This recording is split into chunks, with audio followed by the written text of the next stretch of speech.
ইতিমধ্যে ভোট দিয়েছি, ভালো পরিবেশ দেখেছি। বিশেষ করে ভোটার যারা রয়েছেন তারা ইতিবাচকভাবেই ভোট দিচ্ছেন এবং স্বতঃস্ফূর্ততার সাথে আসছেন। এটি অবশ্যই ইতিবাচক দিক, যেহেতু দীর্ঘদিন পরে ডাকসু নির্বাচন অনুষ্ঠিত হচ্ছে। যে আচরণবিধি লঙ্ঘনের বিষয়টা আমরা পেয়েছি সেটা আপনাদের মাধ্যমেই প্রশাসনকে জানিয়েছি এবং আমরা সরাসরি প্রশাসনকে জানিয়েছি। কিন্তু এখন পর্যন্ত আমি দেখে এসেছি বেশ কিছু কেন্দ্রে এখন পর্যন্ত এই কাজটি চলছে। ফলে যদি বিশ্ববিদ্যালয় প্রশাসন এটা অ্যালাউ করেন তাহলে সকলের জন্য অ্যালাউ করা উচিত, না হলে নির্বাচনের যে লেভেল প্লেইং ফিল্ড সেটা রক্ষিত হয় না।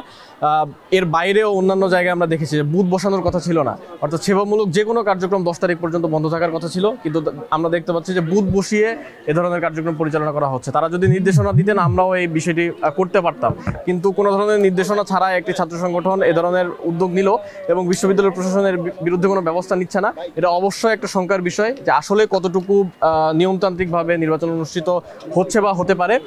কিন্তু শিক্ষার্থীদের কাছ থেকে যে সাড়া পাচ্ছি সেই সাড়া অবশ্যই ইতিবাচক বলতে হবে, কারণ সকলেই স্বতঃস্ফূর্ততার সাথে তাদের আমরা দেখতে পেয়েছি যে উচ্ছ্বাসের সাথে তারা ভোট প্রদান করছেন। মহিউদ্দিন, তারা যেটি বলছে যে তারা নির্বাচন কমিশনের সাথে কথা বলেছে যে তারা যেভাবে যে সময়টুকুর মধ্যে বা যতটুকু দূরত্বে তারা ভোট চাচ্ছেন, তারা বলছেন এটি বিশ্ববিদ্যালয় প্রশাসন তাদেরকে অনুমতি দিয়েছে। তাহলে কি আপনাদেরকে অনুমতি দিয়েছে? দেখুন, আমাদের কোনো অনুমতি দেয়নি এবং আমরা বারবার আচরণবিধির ব্যাপারে সতর্ক থেকেছি। আমরা চেষ্টা করেছি আচরণবিধি যাতে মেনে চলা যায়। এক্ষেত্রে আমরা আমাদের জায়গা থেকে এ ধরনের কোনো উদ্যোগ নেইনি, কিন্তু বিশ্ববিদ্যালয় প্রশাসন যদি এটার বিরুদ্ধে ব্যবস্থা নিতে না পারে তাহলে আমাদেরকেও আমাদের ব্যবস্থা নিতে হবে।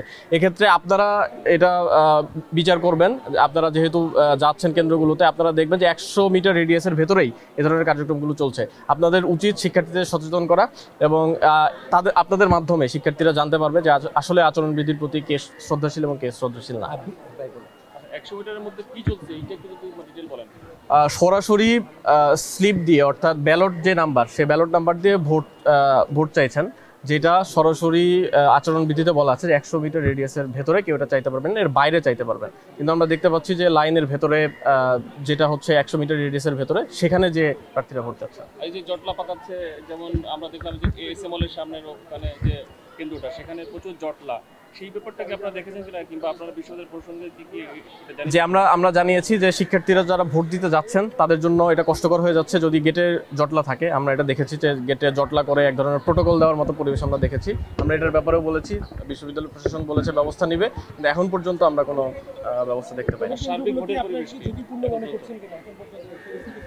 এখন পর্যন্ত আমরা ইতিবাচক দেখছি, যে মেজর কোনো সমস্যা আমরা এখন পর্যন্ত দেখছি না। না, কোনো কেন্দ্রকে আমরা ঝুঁকিপূর্ণ মনে করছি না। যদি কোনো কেন্দ্রে কোনো অপ্রীতিকর ঘটনা ঘটে তার বিরুদ্ধে আমরা বিশ্ববিদ্যালয় প্রশাসনকে জানাবো। আমরা নিজেরা আমাদের নিজের ক্যাপাসিটিতে যে ব্যবস্থা নেওয়ার দরকার সেটা নিই। আপনাদের বিজয়ের ব্যাপারে আপনাদের কি কতটুকু? আমরা আশাবাদী। আমরা এখনই কোনো কিছু নির্দিষ্ট করে বলতে চাই না। আমরা সর্বশেষ যখন ফলাফল ঘোষণা হবে তখন এ বিষয়ে কথা বলবো। Thank you.